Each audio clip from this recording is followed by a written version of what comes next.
What is Lorenz's law?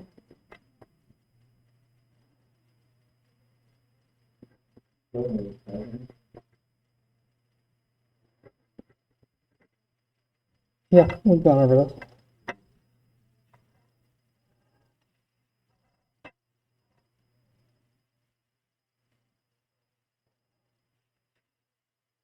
Often just called the Lorentz force, or simply electromagnetic force.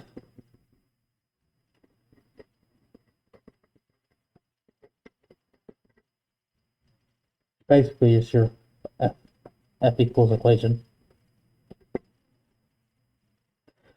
Oh, so how do you represent vectors? I forgot there's another way to do it. Making them bold. I was just looking at Wikipedia, and it's equal to Q times E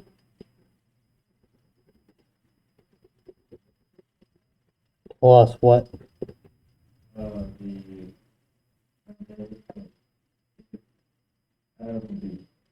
But what?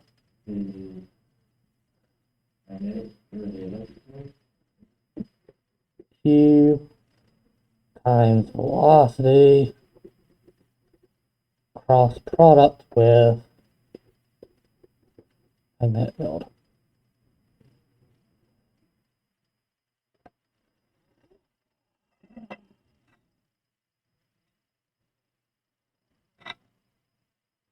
So force due to electrical field, force due to magnetic field.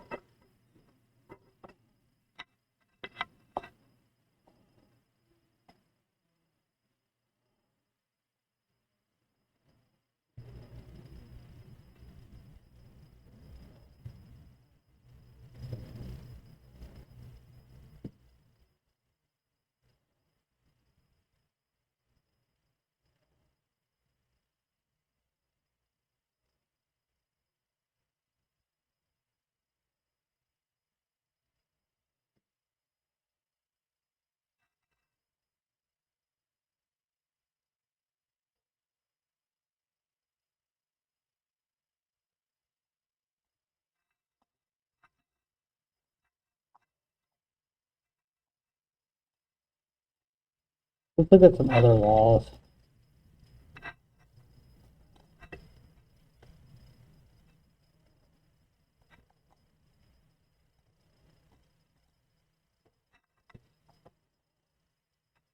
Excuse me, teachers, for a quick interruption. This is for seniors, the 12th graders.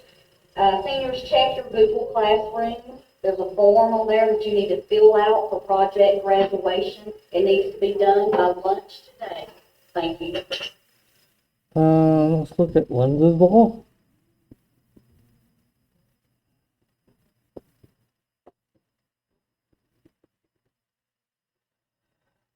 Lenz's law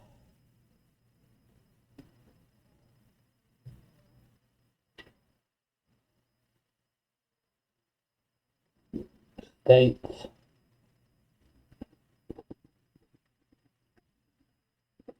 a current is induced in a circuit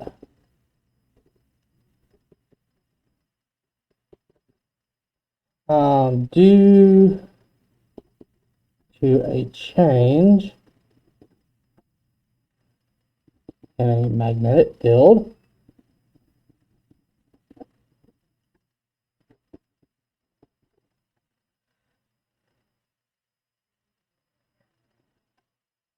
or states the current. The current induced. So Lenz's law states the current induced in a circuit due to the change in magnetic field is directed to oppose the change in flux. and exert a mechanical force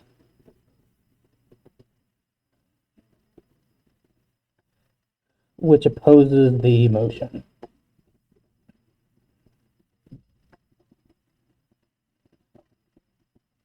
There's a famous quote that basically states, let me see if this one has it.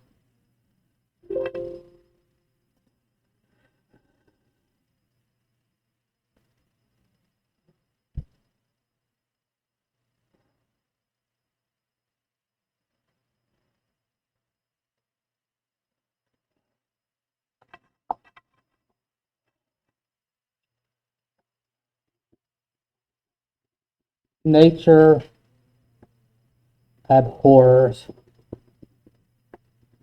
a change in flux.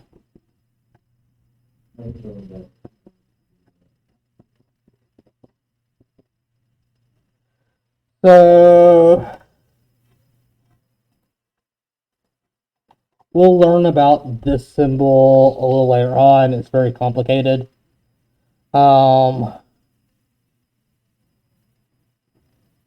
The Greek letter epsilon.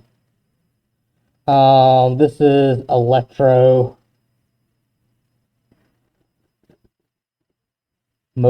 force.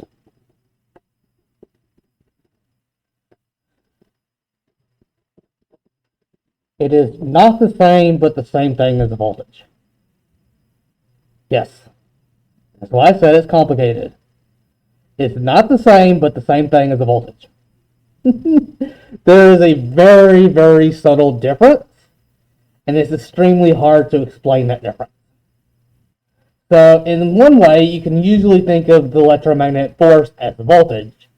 In another way, you can't do that because it's very distinct. And difference is subtle, but there is a difference.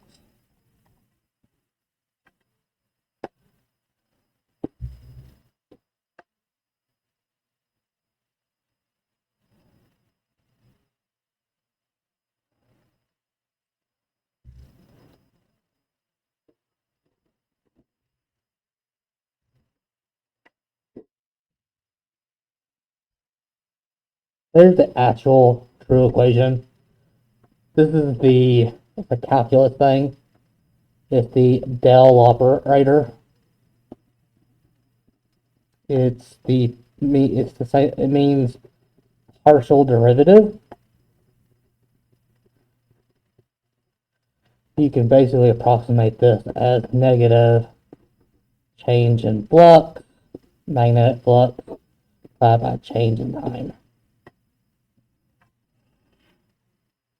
So how quickly the flux is changing over time is basically equal to the voltage. You don't need to know the equation, but that's just it. What you just need to know is if I take a magnet and slide it down a copper tube,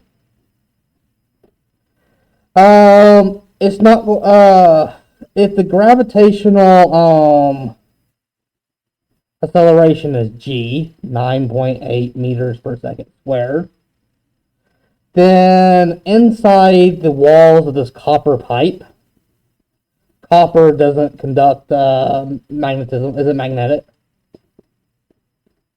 However, what's going to be created?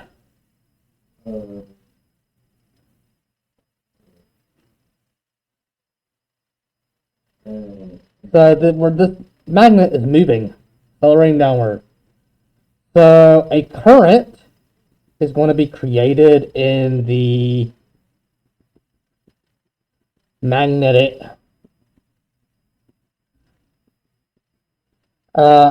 is going to be since the flux is changing, a magnetic field is going to be created in the copper pipe.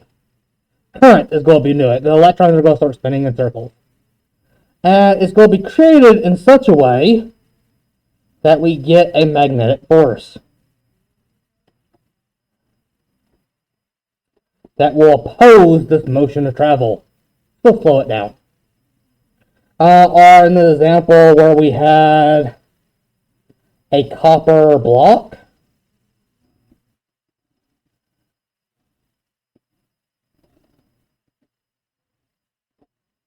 and then we had a pendulum with a little bar magnet on it, and this swung toward it, you saw it stop before it get it. And that's because as it's moving closer and closer to this, it creates little tiny currents in such a way that it opposes the motion of the change in flux. So it will create a magnetic. And what are these currents called?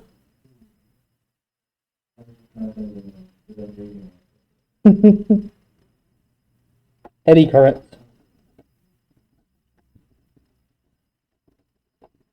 And this is due to Lenz's law.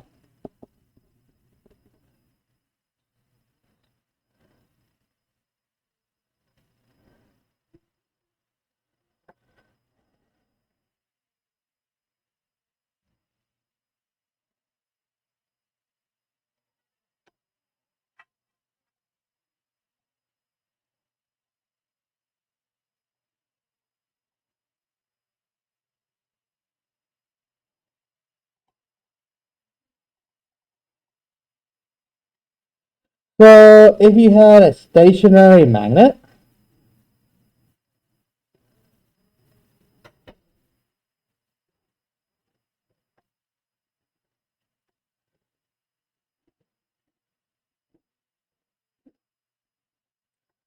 so remember it goes from north to south. And then we put inside of this a wire, and I spin this wire inside of it so that the flux is constantly changing across the wire. It's going to create a current such that this such that this wire doesn't want to spin. As long as you supply enough force, it will spin. That's also the reason why if you have a motor and you just turn it off, it'll instantly die and stop spinning. If you're ever curious about why a motor quickly stops, it's because it's going to try to produce current through it. And that there's a force on the wire, the electrons as it moves around.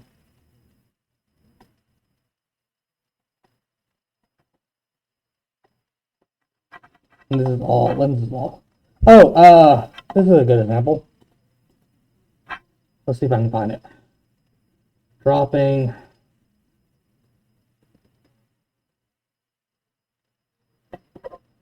What would happen if I have a loop of wire? Now hook up to it a light bulb.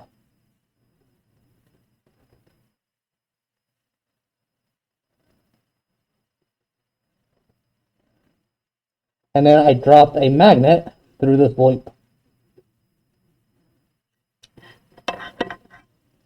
What happened? Yes, because there will be current going through it. Because nature abhors a change in magnetic flux. It's going to try to stop the magnet from falling.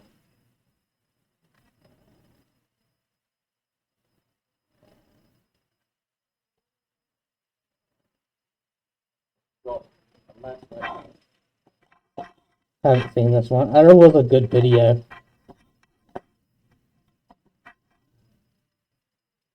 But it's amazing. If you disconnect it, the magnet falls without any resistance. As soon as you connect the circuit, it will slow down.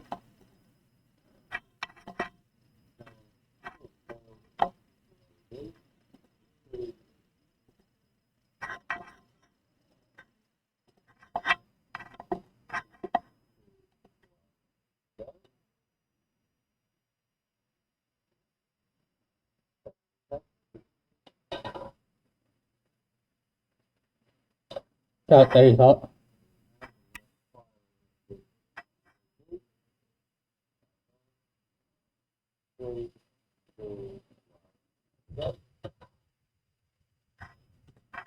LEDs are somewhat complicated. They don't behave in traditional circuits. Let me find a better video. I want you to see the. Bambi.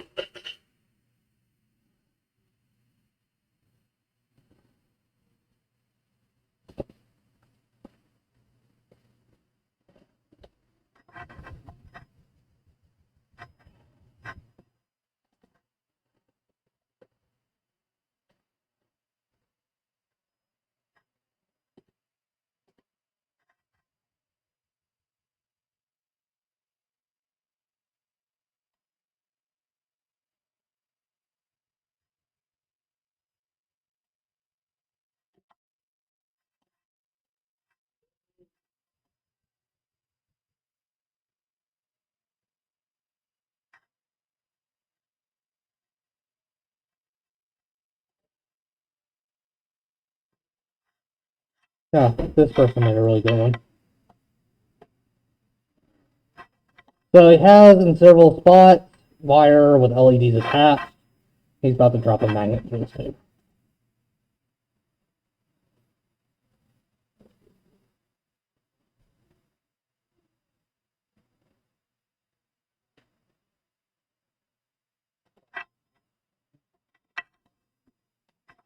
I want to show a picture of it where they disconnect the LED and you can see it fall slower.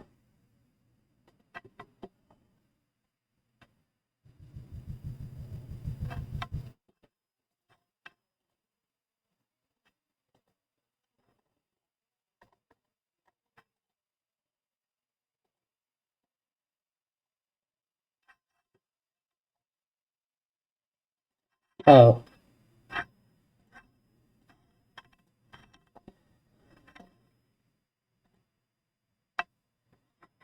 In case so these little brushes, in my drawing, I don't know if I made it clear.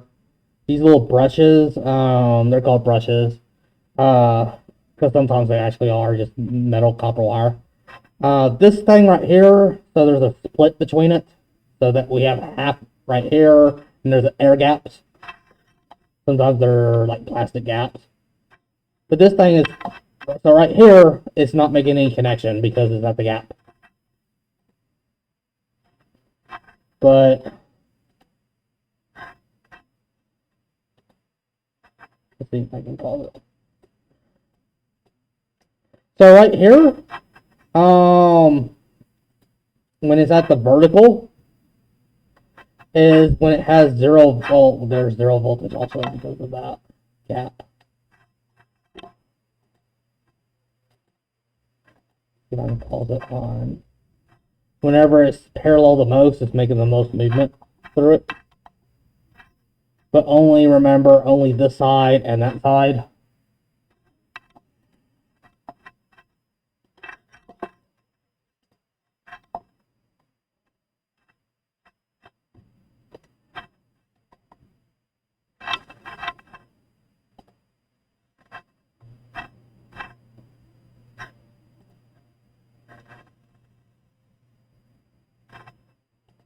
Oh, that's a pretty powerful one.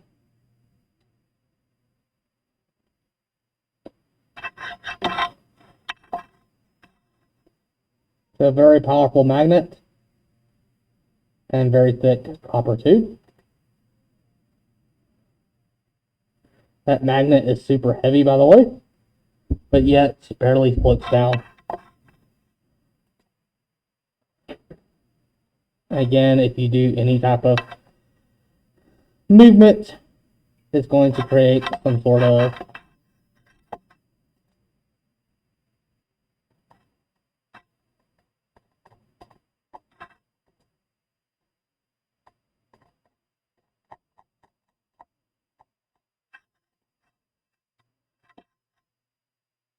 here's the video. I think I've already showed it.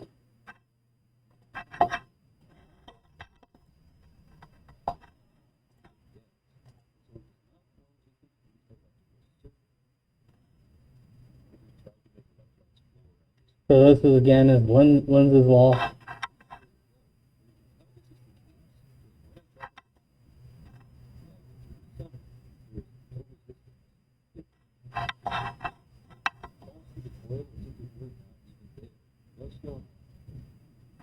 Oh, that's nothing.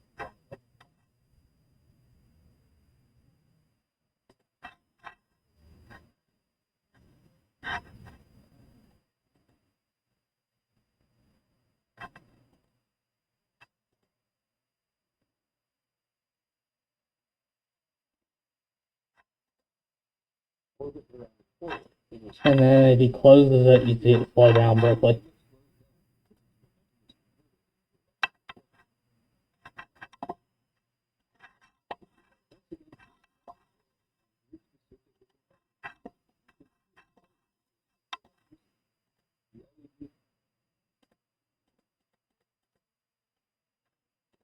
Alright, the other law I want to go over is Faraday's law.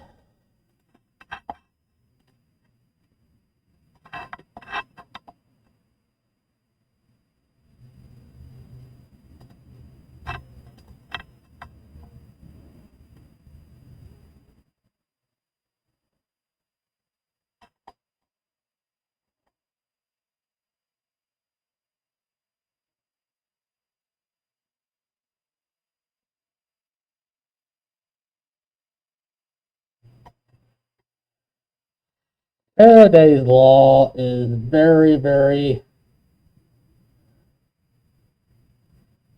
related to Lenz's law. Or I should say Lenz's law is very related to to Faraday's law. Faraday's law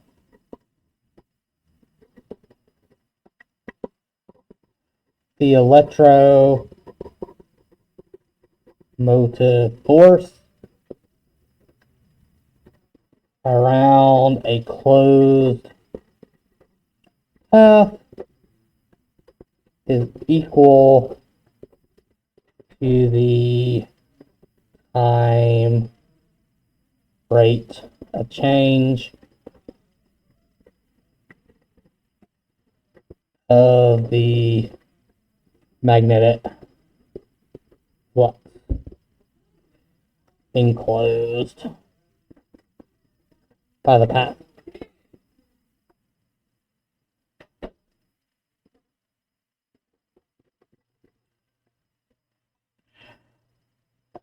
And the equation is the equation I used last time. That should be partial derivative.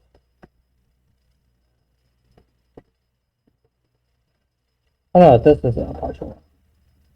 This is the full derivative. So what's the difference between Faraday's law and Lenz's law?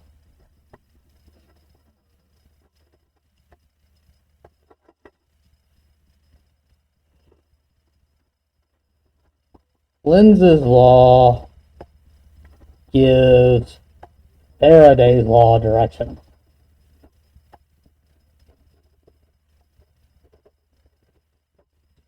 Lenz's law just states what direction it will be created in.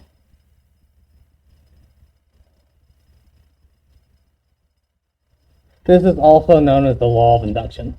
Should have done Faraday's law first.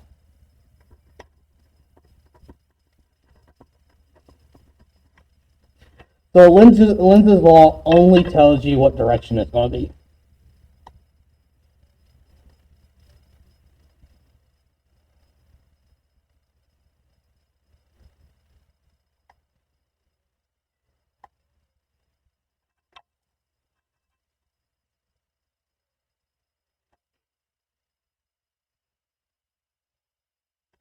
So, for example, if I asked you which law states a magnetic flux, a changing magnetic flux, will induce a current,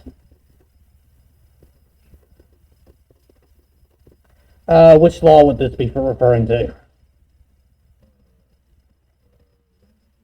I didn't specify direction. This would be to Faraday's law. So Lenz's law states that the current, that's why I erased this, states the current that is induced. So the current that is induced by Faraday's law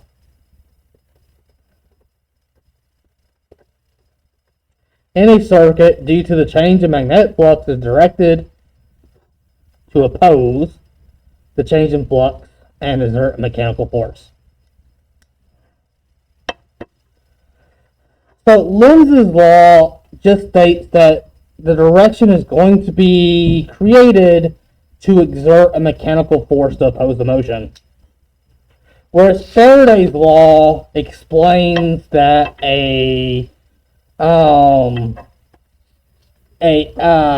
changing magnetic field in some given area will cause an electromotive force, a voltage, to be produced. And you can think of EMF, electromotive force, as being just a voltage difference.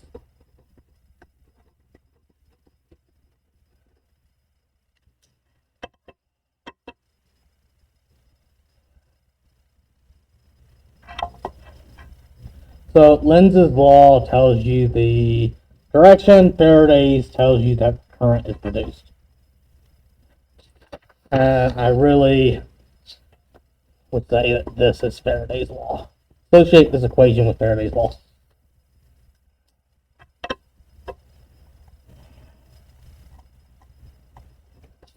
So you have a wire and you're sending current in this way. How will the magnetic field be produced?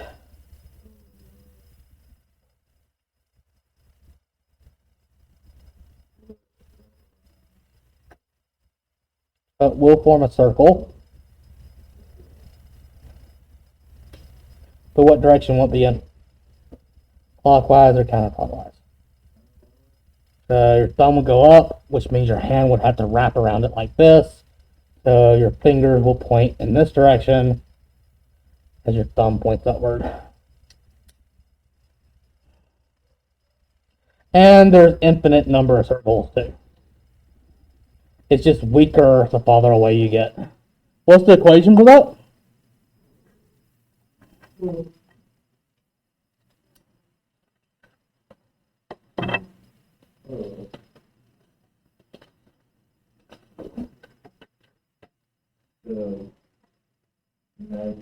Magnetic field equals the permeability times the current over the Mm-hmm.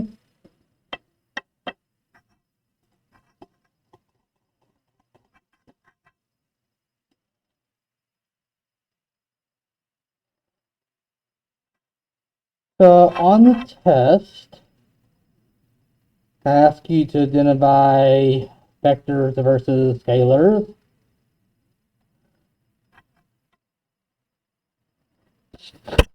So in bold, I showed what the vectors are. So charge is a scalar. So when you have a permanent magnet, why is it magnetic?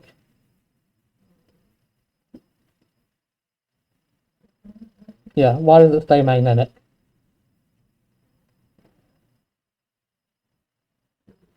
Mm-hmm. Because the electrons and metals are free to move.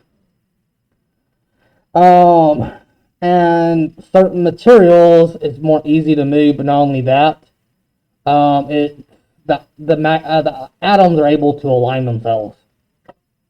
You can think of all atoms as being little tiny bar magnets. However,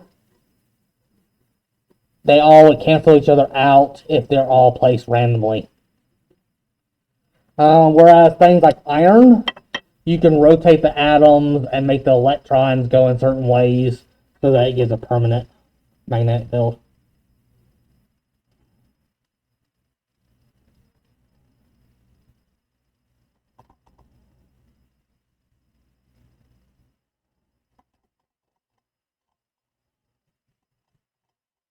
So there's 12 multiple guess problems.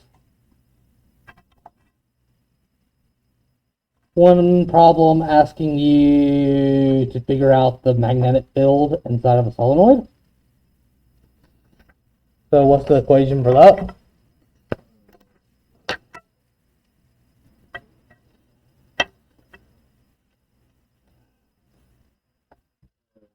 Permeability times the Mm-hmm.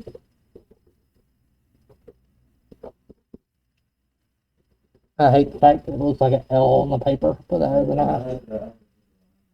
Yeah. There's going to be a problem, so that's for a solenoid.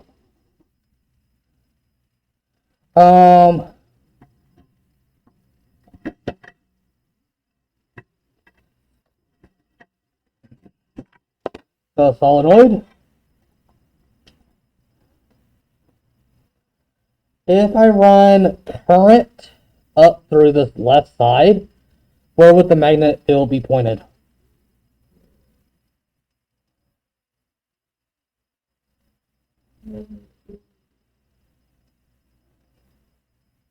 Oh, it would be point through the, It would go through the, so you say to the right? Yeah. So when I wrap my fingers around it, so I would have to put my fingers inside. My thumb would be going upward on the left-hand side, right? That means I'd have to put my fingers inside, which means it'd be going that way. And then when it goes through down the right, my finger would be pointing down toward the wood. And in order to grab a hold of this wire, I would have to put my fingers through it again to wrap around and have my fingers around that wire right there. My knuckle would have to be wrapped around right here. That means I'd have to put my finger in through the right side, and over here, I'd have to put my fingers through the right side like that. So in both cases, it would be going to the left in order for me to wrap around this Excuse me, right Adrian, side. Beth, just a reminder, if you have ordered something to be delivered tomorrow, if you did not place an order and you would wish to, please come back shortly before 2 o'clock to do so. Thank you.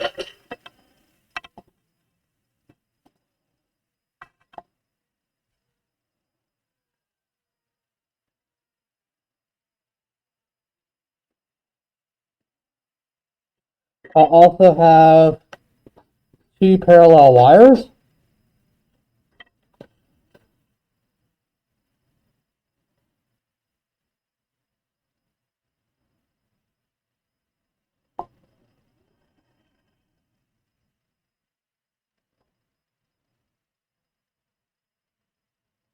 I'll ask you, for example, I have a wire A and a wire B. I'll ask you, just looking at wire A, how strong is the field at distance R? So at this point right here, how strong is that field? How strong is the field around B? Then I'll ask you what's the force on each wire. And I'll also ask you what the direction of the force will be, attractive or repulsive, if they're same direction, or if they're in opposite direction.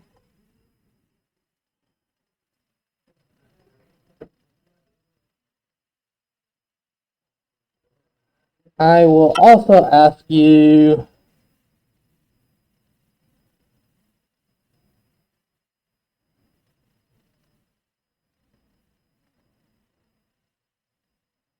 about a moving charge in a magnetic field.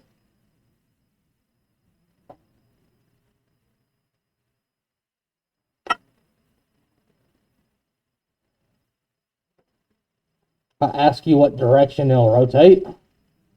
So if you have a charge moving at constant velocity in a uniform magnetic field, it'll move in a circle. How do you calculate radius?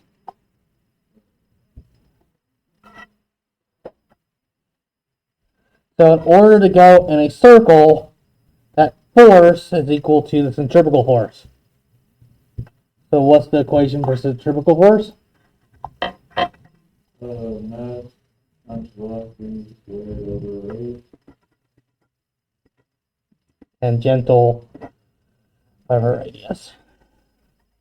And we have magnetic field force.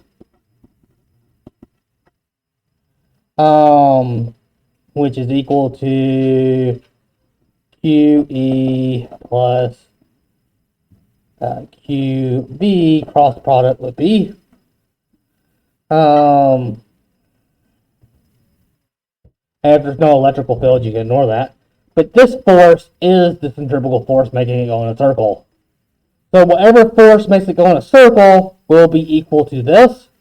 And the force that's making it go in the circle, which means these two things are equal.